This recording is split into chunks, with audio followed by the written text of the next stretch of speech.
Nova Scotia issued a call to action this month asking those with extra rooms in their home to offer up that space. We're not unwilling to try any good idea. Statistics Canada says there are 130,000 vacant bedrooms in that province that Minister John Lohr says could be used to help tackle the housing crisis. Caught up within the confines of their homes, a troubling story comes out putting all the blame on the Bank of Canada. Surprising news shocks people, making them very uncertain and angry.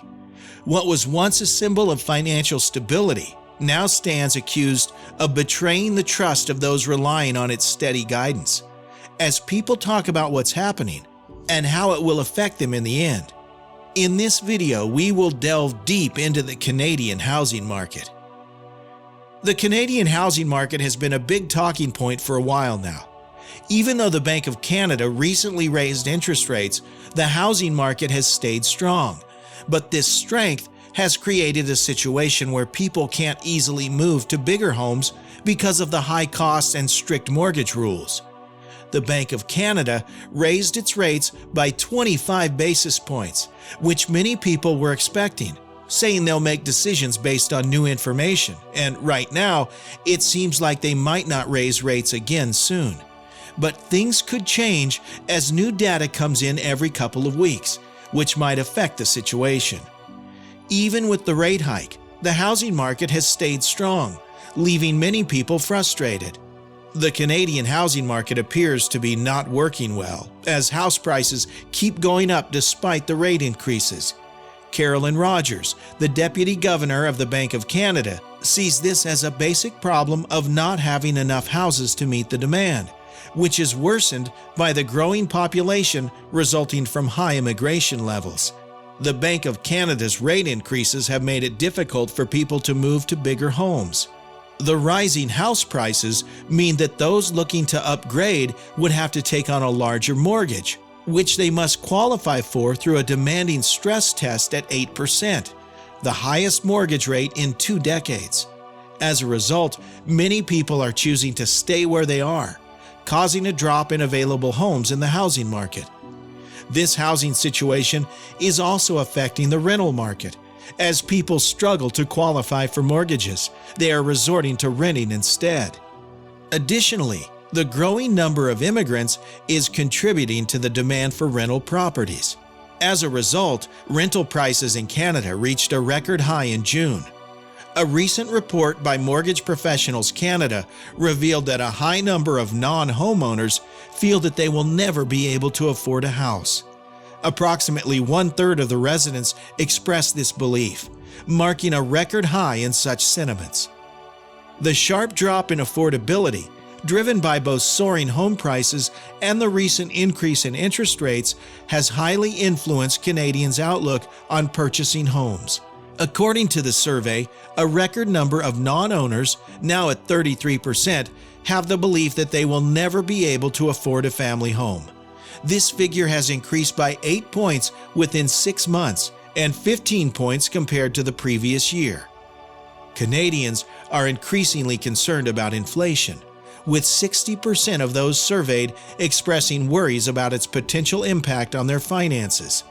This marks a 20% rise from the figures recorded 6 months prior. The current inflation levels continue to surpass the Bank of Canada's target range for inflation control, which ideally falls between 1% to 3%. According to the report, although some housing markets have experienced price declines in the last year, higher mortgage expenses have led to a widespread decline in affordability throughout Canada. Urban areas in Ontario and British Columbia, where average house prices are 23.5 and 23.3 times the average disposable income, are notably the least affordable. In comparison, Quebec shows a much lower ratio of 13.3 times. Back in June of 2001, the average home price in Toronto was $251,000, while in Vancouver it stood at $288,000. However, the current figures reveal a big sudden increase, with Toronto at $1.2 million and Vancouver at $1.27 million. This extremely huge increase is setting a new record high, representing a big financial transformation. The report suggests that Vancouver and Toronto will likely maintain their status as the most unaffordable housing markets, with little expectation of returning to affordable levels in the foreseeable future. A recent survey indicates that Windsor has some of the most affordable rental rates across Canada. However, despite this, several tenants in and around the city feel compelled to remain in their current houses due to the overall high rental costs in the area. According to the survey conducted by Rentals.ca, Windsor holds the 28th position among 35 municipalities in terms of rental prices for both one-bedroom and two-bedroom apartments. In Windsor, the average monthly cost for a one-bedroom apartment is $1,529, while a two-bedroom apartment amounts to $1,952. The key problem is insufficient supply to meet the increasing demand. Some data sources even suggest that the prices for two-bedroom apartments can go as high as $2,000, making them unaffordable for a significant portion of the population. Families requiring larger living spaces, like homes with 3 or more bedrooms, are facing tough situations. More individuals are allocating a high portion of their income to cover housing expenses, exceeding the standard affordability guideline of 30%. This means many are spending more than 30% of their income on housing, which is not supposed to be. As a result, many tenants are choosing to remain in their current rental situations due to affordability limits. The urgent solution is to increase the production of housing supply as quickly as possible. The city must actively participate and speed up the approval process. The available properties should be divided into 3 units to address the pressing housing demand. Worries about being able to afford housing are not only for people who rent apartments. It affects others too, like those who want to buy homes or live in other types of housing. There is a clear currency debasement on asset prices, meaning the value of money is decreasing, causing prices of things like houses and stocks to go up. When the value of money decreases, the prices of assets like houses and stocks tend to increase. This means that people might have to pay more money to buy these things than they would have had to in the past. After the Bank of Canada increased interest rates 10 times and the rate went up by 1,900%, making mortgage prices 4 times higher, the Canadian economy stopped growing. Over the next 3 years, more than 60% of all the mortgages held by Canadian banks, which is over 90% of the total, will need to be renewed.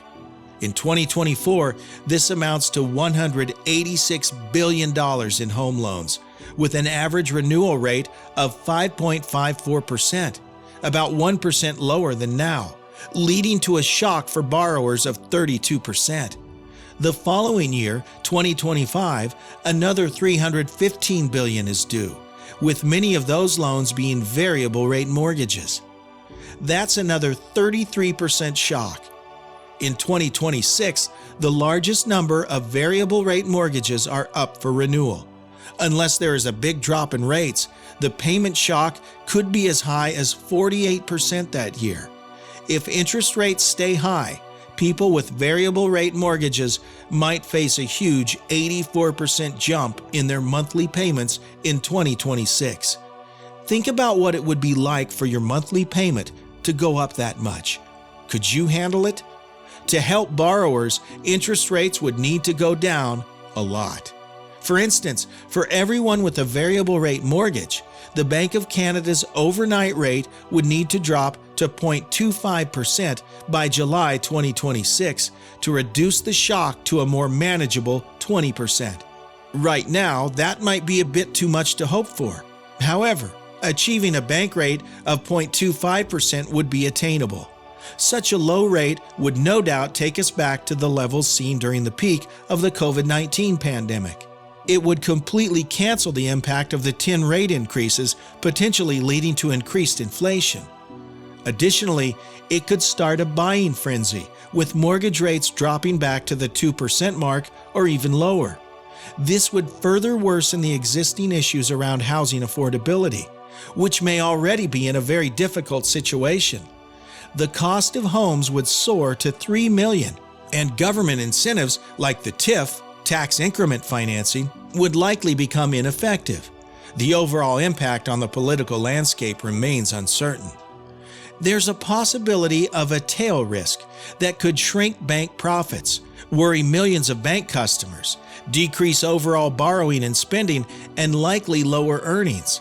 Credit losses will go up, which is something banks have already been preparing for by setting aside money and possibly cutting their staff. Considering all of this, some people in the financial world are suggesting that the Bank of Canada will have no choice but to give up early and lower interest rates. If the economy heads towards a recession and a rougher landing, these experts believe the central bank will have to take action. With hundreds of billions of dollars in home loans reaching their maturity, and with many Canadians struggling to make payments due to a significant increase of 33 to 84%, it's hard to imagine that there won't be a harmful result. On the other hand, we have to consider the credibility of the Bank of Canada. If it starts to fail and reduces rates back to emergency levels, it might trigger a big increase in asset prices and borrowing. This situation could potentially be encouraged by politicians who prioritize gaining votes over long-term stability. In such a scenario, we would be in a very difficult situation.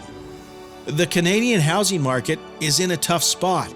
With interest rates going up, there's a chance that house prices might go down, but there aren't many homes to buy, so the price drop might not be that big.